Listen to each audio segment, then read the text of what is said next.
فاسألوا أهل الذكر إن كنتم لا تعلمون ওয়ালাইকুম আসসালাম ওয়া রাহমাতুল্লাহি ওয়া বারাকাতুহু। আবুধাবি থেকে ভাই রাসেল মাহমুদ প্রশ্ন করেছেন যে ভাগে কুরবানি করা শরীয়ত সম্মত বিধান কি? সম্মানিত ভাইকে এই সুন্দর প্রশ্ন আরোপ করার জন্য তাকে ধন্যবাদ। সম্মানিত দিনী ভাই ও বোনেরা, বিসমিল্লাহ ওয়াসসালাতু ওয়াসসালামু আলা রাসূলিল্লাহ ওয়া আলা আলিহি ওয়া সাহবিহি ওয়া মান ওয়ালা। ভাগে কুরবানির বিষয়টিকে আমরা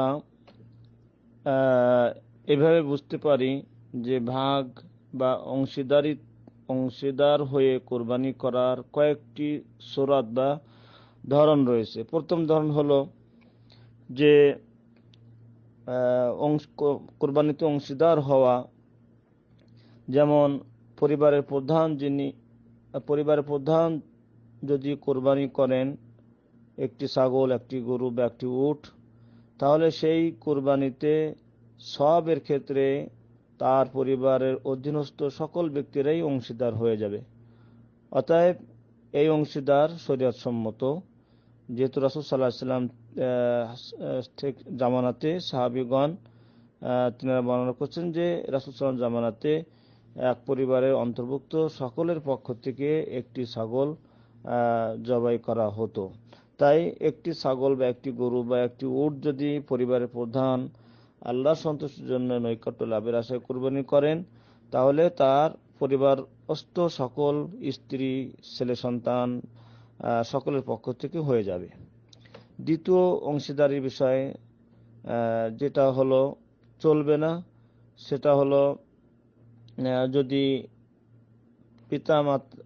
পিতা এবং সন্তানের যদি ইনকাম এবং আয় ব্যয় দুটাই যদি ভিন্ন ভিন্ন থাকে, তাহলে ছেলের কুরবানি পিতার কুরবানির সাথে ছেলের কুরবানি হয়ে যাবে না, অংশীদার হবে না। কেননা ছেলের আয় ব্যয় আলাদা, পিতার আয় ব্যয় আলাদা। এক্ষেত্রে দুইজনের যদি সামর্থ্য থাকে কোরবানি করা, তাহলে দুইজনকেই কোরবানি করতে হবে। যার কোরবানি করার সামর্থ্য আছে সে কোরবানি করবে। তাই এ সময় প্রত্যেক পরিবারের পক্ষ থেকেই কোরবানি করা আবশ্যক সামর্থ্য থাকলে। এ সময় পিতা কোরবানি করলে ছেলে অন্য বাড়িতে, তার ইনকাম আলাদা, সংসার আলাদা, তার পক্ষ থেকে কোরবানি হয়ে যাবে না। তেমনিভাবে দুই ভাই বা একাধিক ভাই তিনারা যদি সকলে স্বতন্ত্র হন, মুস্তাকিল হন, স্বয়ংসম্পন্ন হন, যাদের আয় ব্যয় আলাদা আলাদা, থাকা খাওয়া পাকশাক আলাদা আলাদা, তারা একসাথে কুরবানি একটি পশুতে হবে না। যদি 7 ভাগের মধ্যে যায় সেটা ভিন্ন কথা, কিন্তু যৌথভাবে একটি পশু দ্বারা কুরবানি সবাই মিলে করলে সেটা চলবে না, যেহেতু তাদের প্রত্যেকেরই আয় ব্যয় সবকিছু আলাদা। কিন্তু যদি তাদের আয় এবং ব্যয় যদি একসাথে থাকে যদি কোনো পরিবারের, তাহলে তাদের পক্ষ থেকে পরিবারের প্রধান কুরবানি করলে সকলের জন্য যথেষ্ট হয়ে যাবে। এরপর আসি সরাসরি যেটা ভাইয়ের প্রশ্ন, যে 7 ভাগে কুরবানি করা যাবে কিনা। হ্যাঁ, 7 ভাগে কুরবানি করা যাবে। সেটা হলো উট এবং গরুতে, ছাগলে নয়। ছাগল বা ভেড়া বা দুম্বা এটাতে পরিবারের অধীনস্থ লোকেরাই শুধুমাত্র তার আওতাধীনে যারা আছেন তারা সবই ভাগীদার হবেন। কিন্তু অন্য কোনো স্বয়ংসম্পন্ন কোরবানি দিতে সমর্থ রাখে এমন কোনো ব্যক্তি এই ছাগলে অংশীদার হতে পারবে না। 7 ভাগে কোরবানি করা যাবে এ বিষয়ে রাসূল সাল্লাল্লাহু আলাইহি ওয়াসাল্লাম থেকে মুসলিম শরীফে হাদিস বর্ণিত রয়েছে। জাবির রাদিয়াল্লাহু আনহু বলেন যে নাহারনা মা রাসূলিল্লাহ সাল্লাল্লাহু আলাইহি ওয়াসাল্লাম আমাল হুদাইবিয়াতি আল বাদনাতা আন সাবআতিন ওয়াল বাকারাতা আন সাবআহ, যে আমরা রাসূল সাল্লাল্লাহু আলাইহি ওয়াসাল্লামের সাথে হুদাইবিয়ার বছর আমরা উটকে কুরবানি করেছি 7 জনের পক্ষ থেকে এবং গরুকে কুরবানি করেছি 7 জনের পক্ষ থেকে। তেমনিভাবে জাবির রাদিয়াল্লাহু আনহু থেকে আরো হাদিস রয়েছে, তিনি বলছেন যে হাজাজনা মা রাসূলিল্লাহ সাল্লাল্লাহু আলাইহি ওয়াসাল্লাম, আমরা রাসূল সাল্লাল্লাহু আলাইহি ওয়াসাল্লামের সাথেই হজ করেছি। ফানাহারনাল বাঈর আন সাবআতিন, আমরা 7 জনে মিলে উট কোরবানি করেছি, এবং ওয়াল বাকারাত আন সাবআতিন 7 জনে মিলে আমরা গরু কোরবানি করেছি। ওয়াল বাকারাত আন সাবআতিন জাযুর আন ভাই, এইভাবে একাধিক হাদিসে রাসূল সাল্লাল্লাহু আলাইহি ওয়াসাল্লাম থেকে সাহাবীগণ বর্ণনা করেছেন যে তিনারা রাসূল সাল্লাল্লাহু আলাইহি ওয়াসাল্লামের সাথে 7 জনে মিলে একটি গরু অথবা উটকে তারা কুরবানি করেছেন। এই সমস্ত হাদিসের উপরে ভিত্তি করে উলামাগণ বলেছেন যে 7 ভাগে কোরবানি করা যাবে উট এবং গরুতে, তবে ছাগলে নয়। এ বিষয়ে লাজনাতুদ দাইমা সৌদি আরবের স্থায়ী ফতোয়া বোর্ডে প্রশ্ন আরোপ করা হলে বোর্ড থেকে যে জবাব এসেছে সেটা হলো তুজজিউল বাদানাতা ওয়াল বাকারাতা আন সাবআতিন, যে হ্যাঁ 7 ভাগে কোরবানি করা যাবে উট এবং গরুতে, সাওয়াউন কানু মিন আহলি বাইতিন ওয়াহিদিন আও মিন বুয়ুতিন মুতাফাররিকিনা। তাই এই 7 জন একই পরিবারের হোক, অর্থাৎ 7 জন ভাই, তারা সবাই আলাদা আলাদা মুস্তাকিল স্বয়ংসম্পূর্ণ তাদের আয় ব্যয়, তারা সকলে মিলে একটি গরু অথবা উটে 7টি অংশে তারা একত্র হোক, অথবা মুতাফাররিকিনা 7 পরিবারের 7 জন যদি একত্র হয় একটি উট বা গরুতে, তাও চলবে। ওয়াসাওয়াউন কানা বাইনাহুম কারাবা আমলা, তাই তাদের মাঝে কোনো প্রকার সম্পর্ক থাকুক অথবা না থাকুক। লিআন্না নবী সাল্লাল্লাহু আলাইহি ওয়াসাল্লাম আযিনা লিস-সাহাবাতি ফিল ইশতিরাক ফিল বাদানাতি ওয়াল বাকারাতি, কেন রাসূল সাল্লাল্লাহু আলাইহি ওয়াসাল্লাম অনুমতি দিয়েছেন উট এবং গরুতে অংশীদার হতে, কুল্লু সাবআতিন ফি ওয়াহিদা, একটি গরু অথবা একটি উটে 7 জনের পক্ষ থেকে রাসূল সাল্লাল্লাহু আলাইহি ওয়াসাল্লাম কুরবানি করার অনুমতি দিয়েছেন। ওয়ালাম ইউফাসসিল যালিকা, আর এই বিষয়ে তিনি বিস্তারিত ব্যাখ্যা করেননি, অনুমতি দিয়েছেন। তাই এখানে 7 পরিবারের হতে হবে এটাও শর্ত নয়, আবার 7 পরিবারের হলেও হবে না তাও নয়, বরং দুটাই চলবে।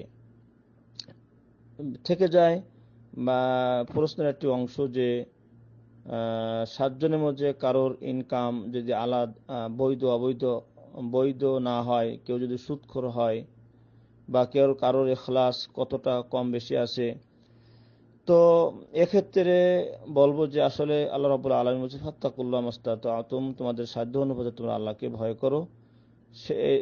সেহেতু এই 7 জনের অন্তরের ইখলাস সম্পর্কে আল্লাহ রাব্বুল আলামিনই ভালো জানেন। কেন অন্তরের বিষয়টি আপনি আমি অবগত হতে পারি না, কেন অন্তর্যামী হোসেন ইন্নাহু আলিমুম বিযাতিস সুদূর, অন্তর্যামী হোসেন একমাত্র আল্লাহ।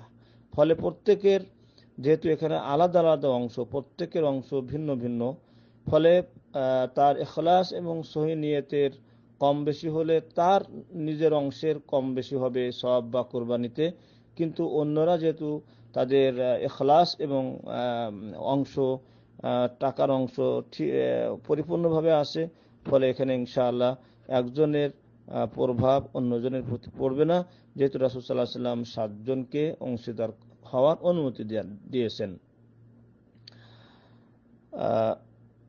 তারপরে আরেকটি বিষয় সেটা হলো যে কেউ বলেন যে সফর অবস্থায় 7 ভাগে কোরবানি করা যাবে, কিন্তু বাড়িতে থাকা অবস্থায় 7 ভাগে কোরবানি করা যাবে না।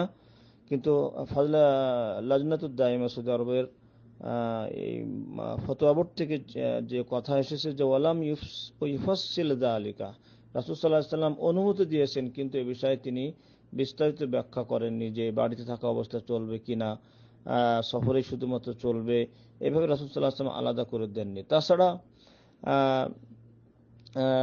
সফরে যে উদ্দেশ্য যে কারণে চলেছে সেটা হলো যে সফরে তাদের অর্থ কম থাকার কারণে তারা অংশীদার হয়েছেন। ফলে বাড়িতেও যদি কারোর অর্থ কম থাকে তাহলে তারা একই কারণে অংশীদার হতে পারেন। যাই হোক, আল্লাহ রাব্বুল আলামিন এ বিষয়ে ভালো জানেন। তবে সৌদি আরবের ফতোয়া বোর্ড থেকে এবং উলামাগণ মুহাক্কিকিন বিশেষ বিদ্বানগণ সকলেই একমত যে ভাগে কোরবানি করা জায়েজ আছে। এক্ষেত্রে রাসূল সাল্লাল্লাহু আলাইহি ওয়াসাল্লাম অনুমতি দান করেছেন।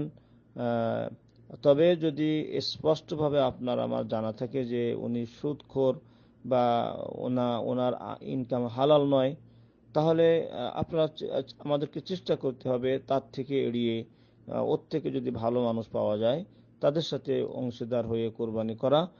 এবং এর থেকেও আরো বেশি উত্তম হলো যে অংশীদারকে প্রয়োজনের ক্ষেত্রে অংশীদার হওয়া জায়েজ আছে, কিন্তু ভাগে কোরবানি করা জায়েজ আছে, কিন্তু এটার থেকে উত্তম হবে যে নিজের সামর্থ্য অনুপাতে স্বয়ংসম্পূর্ণ একটি কোরবানি নিজে করা, তাইতে সেটা ছাগল হোক অথবা গরু হোক, এটাই সব থেকে উত্তম, যেটা রাসূল সাল্লাল্লাহু আলাইহি ওয়াসাল্লাম করেছেন এবং সাহাবীরা করতেন। এখনো পর্যন্ত সৌদি আরবের মুসলিমগণ তেনারা প্রত্যেকেই কুরবানি আপন আপন ভাবে করে থাকেন। এটাই করতে পারা সব থেকে উত্তম, যাতে করে কোনো প্রকারের সন্দেহের মধ্যে না যাওয়া হয়।